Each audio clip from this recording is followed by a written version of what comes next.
Welcome everybody to the Nunnally Show. I'm your host and podcaster Clifton Nunnally. I hope you enjoyed today's show.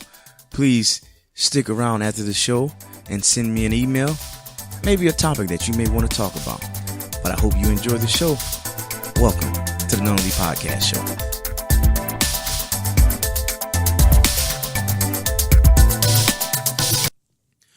What's going on, everybody? Welcome to the Nunnally Show. I normally don't do two shows in a week, but I feel the need to do this show. It's not going to be a long show. It's going to be somewhat of a brief show.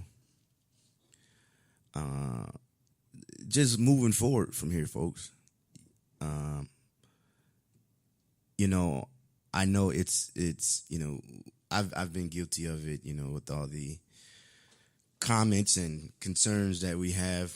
You almost have a sickening, upsetting feeling in your stomach. That one, if you're nervous, but it's a bit of nervousness, butterflies, whatever, it's a weird feeling. I have it. I know a lot of people have it. And it sucks. It sucks. But what can you do? One rule I believe that they should make is a president should serve more than 2 terms. If a president approval rating is above 60%, 50%, you should allow him to run again. If the deficit is going down, jobs is being created, people are spending money, the infrastructure is growing, construction all over the world, all over the country. There's no need to bring in a new president. It's like a company. You understand what I'm saying? Only way a company, a company's going to hire a new president if the former president is not doing his job. You know what I'm saying? They're not, being an owner of a company, if you have a president, if you see your president pulling in millions and millions of dollars a year, you're not going to get rid of that president. You're going to leave him there because he's making your company great. He's bringing your company income, products, your name out there across the world. Your president is bringing in business and bringing in money. For the United States to have this rule or law or whatever it is, they should change it. You understand what I'm saying? They should change it, because I put it like this. Again, look at the United States as a business. Okay? You have president, you have vice president, you have managers, you have employees, right? Well, think of Washington. You have the president, you have the vice president, then you have, all these different positions, so all these other employees. Well, for some reason, the employees gets to stick around for 30 and 40 years, but the president only get his chance to stick around for 8 years. And I believe that's not fair. That's not fair, especially if he has the approval rate that he has. You understand what I'm saying? He's doing he did everything that he possibly could. He did everything he could. He did everything he could. Everything. And people still love him. Me included. I seen a video where this older white guy, he wasn't too old, he's probably, late 40s, early 50s. And when he decided to talk about Obama, he started to tear up, because that's the feeling that America has. You understand what I'm saying? America has this feeling like, man, here it is. We have been spoiled for the last 8 years. Now we got to go. It's like an adopted child or a foster kid. You understand what I'm saying? You go to one foster parent to another foster parent. Well, foster parent, unless they adopt you, They're your temporary parents. Okay?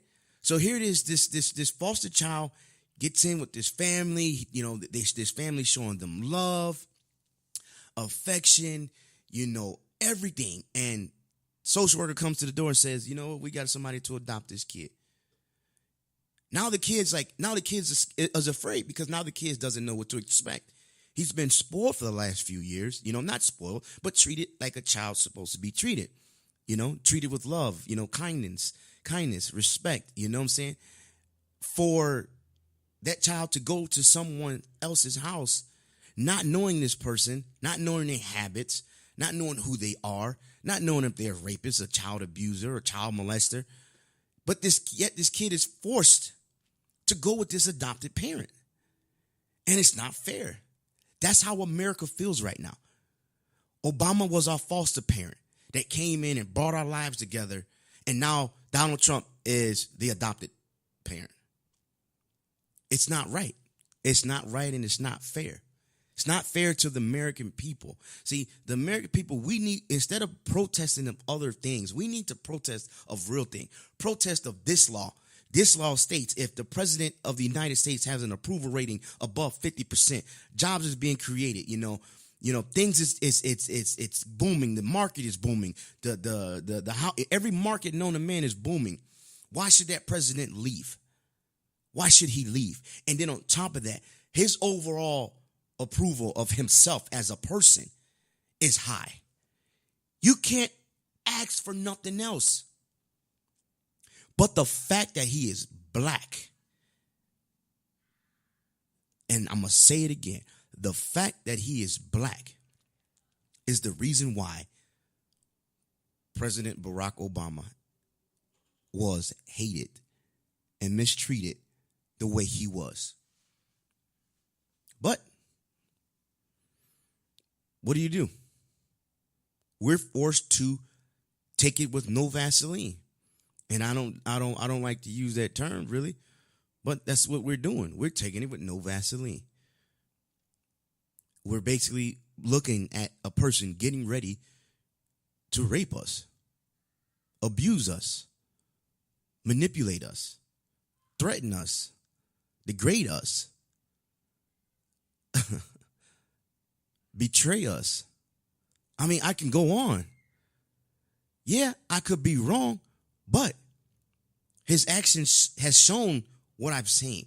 Now, this is nothing that I'm coming up with, like with Obama, I said this in my last show, there were people, Obama's going to, make white people slaves, or Obama's going to this, they all this assumption because he was black, not because of what he said or what he did.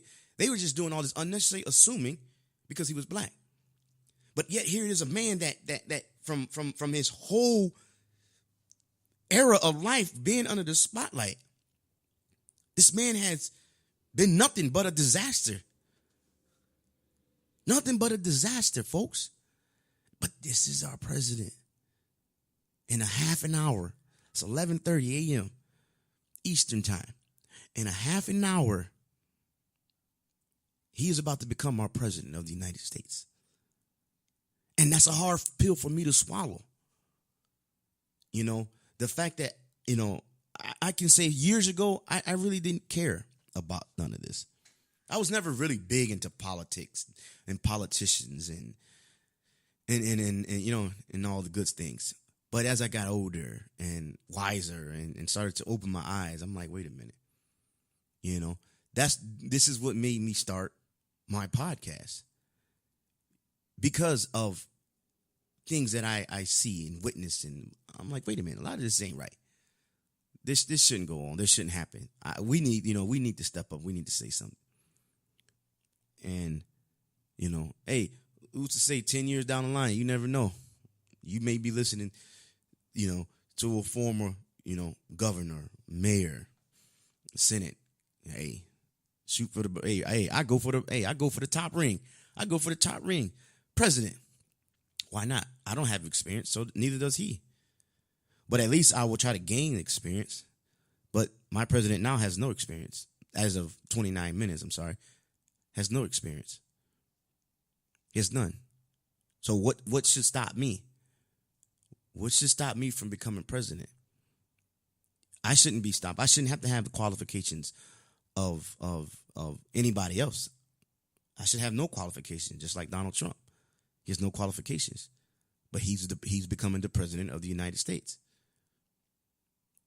So maybe one day I should run. Hey, hey, you wake up in the morning and say, you know what, I want to be president. You know what? Let me go on the ballot. Let me see if let me put my name on the ballot. Why not? That's what he did. He woke up and said, you know what, I can be president. Let me go ahead and run for the presidency. It sucks, people. Like I'm very upset, man. Like very. Didn't sleep well last night. Tossing and turning. Not knowing what today is going to bring. And to see Obama walk through those doors for the last time as president, it was a bittersweet moment. A very bittersweet moment. Because this man should have the ability to run a third term or fourth term. But you know what? As much as I loved him in that office, I am so glad to see him gone. I'm so glad to see him leave. The reason why is because no man should ever have to put up with what he put up with. No man.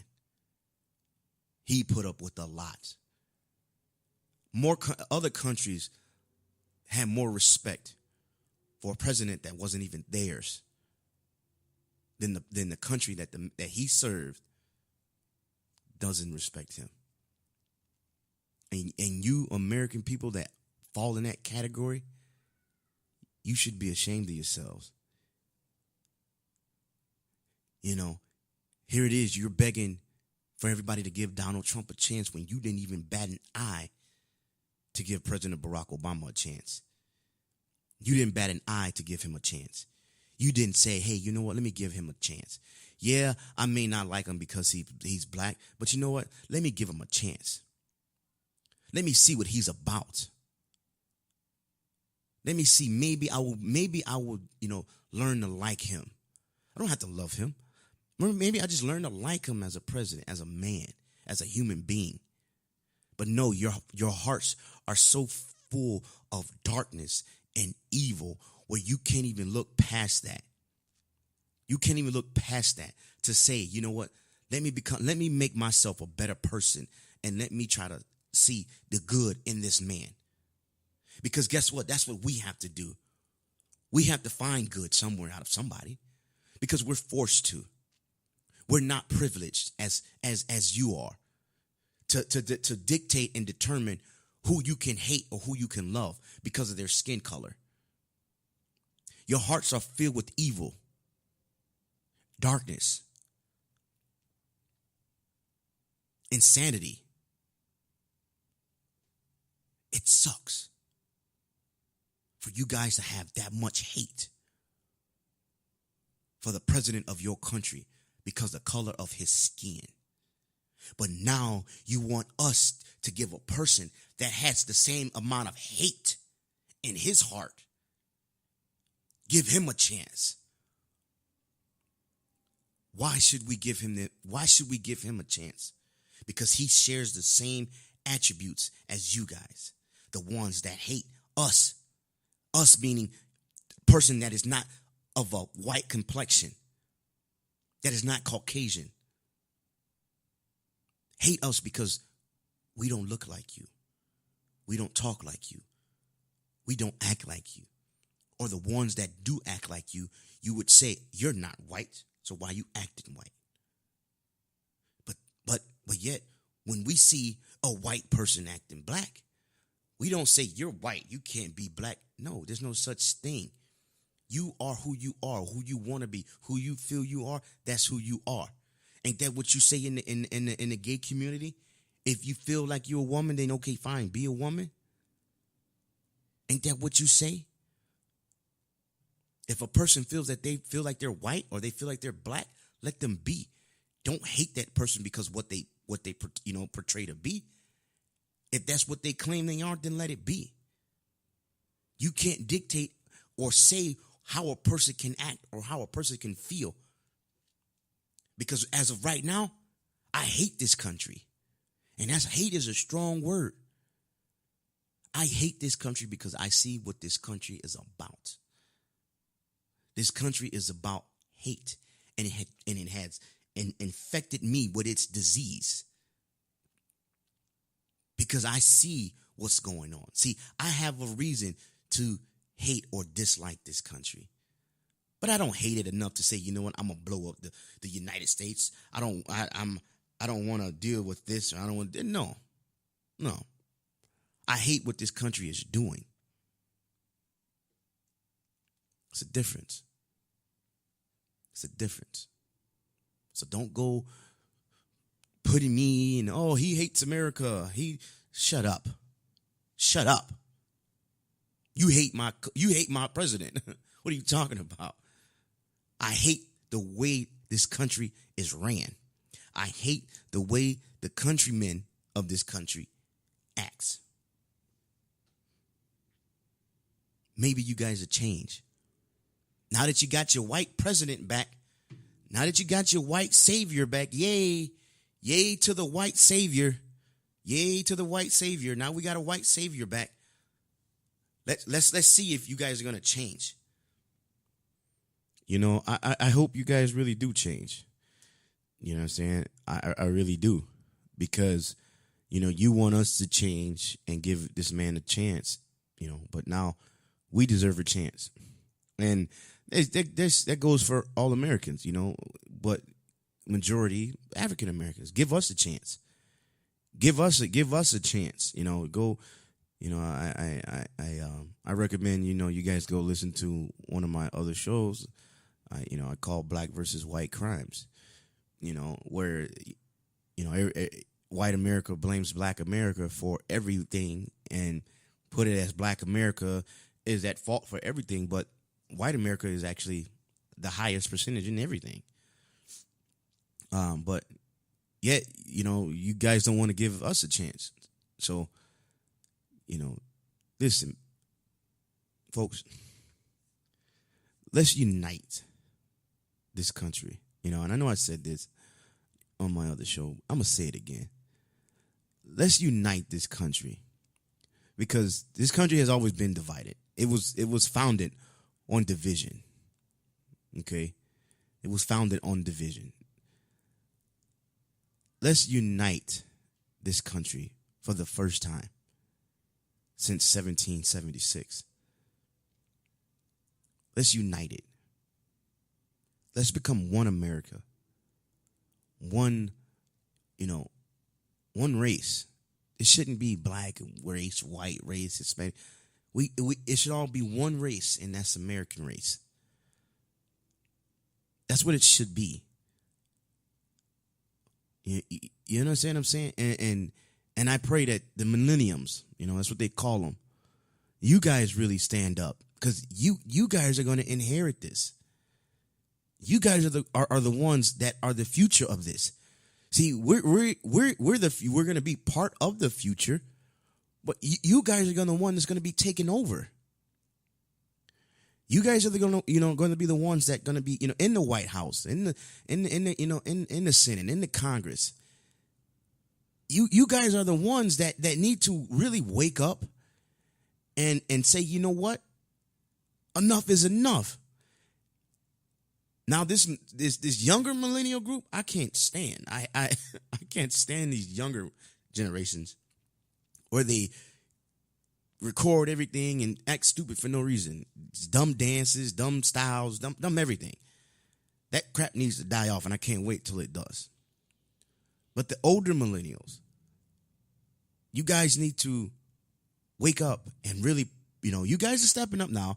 I can honestly say, you know, you guys are uniting the country more than the older. You know, it's that way where, you know, you get these older generations that still stuck in their ways. They don't want to listen to nobody. So then the newer millennials come and push the older guys out the way and say, hey, listen, this is how it's done. This is how it's going to be. Let's get this accomplished. Let's make it happen. And you guys need to wake up and do that. You guys need to wake up and make sure that this country is going to be great for you guys. I want to be a part of it. I pray that you guys really push forward and make sure that things are being done accordingly, the right way. And let's unite this country. One America, one race, no division, just one America. Well, folks, it's 12 p.m., January 20th. So long, President Obama.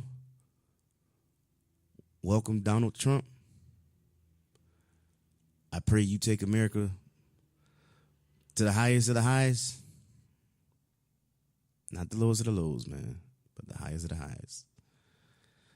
With that being said, folks, this was a special edition of the Nunnally Show. I'm glad you guys take a listen to me. Listen, it's more to come, baby. More to come. Hey, God willing, hey, I get picked up on a radio station. Have a nice little spot, or even an internet radio station, whatever the case may be. I pray that you guys continue to follow me, support me, spread the word. Like I said, send me some questions, some comments, some concerns, some show ideas, some topics, whatever, man. I'm open for everything. All right, but listen, we have a 45th president, Donald Trump. I salute you, sir. Like I said, I just pray that you do something good for this country. Obama, I salute you on your way out. You were an awesome man. You were an awesome president. I don't see no other president filling your shoes at the moment. But we'll see. With that being said, folks, that's the show for today. Bless y'all, and I'm out.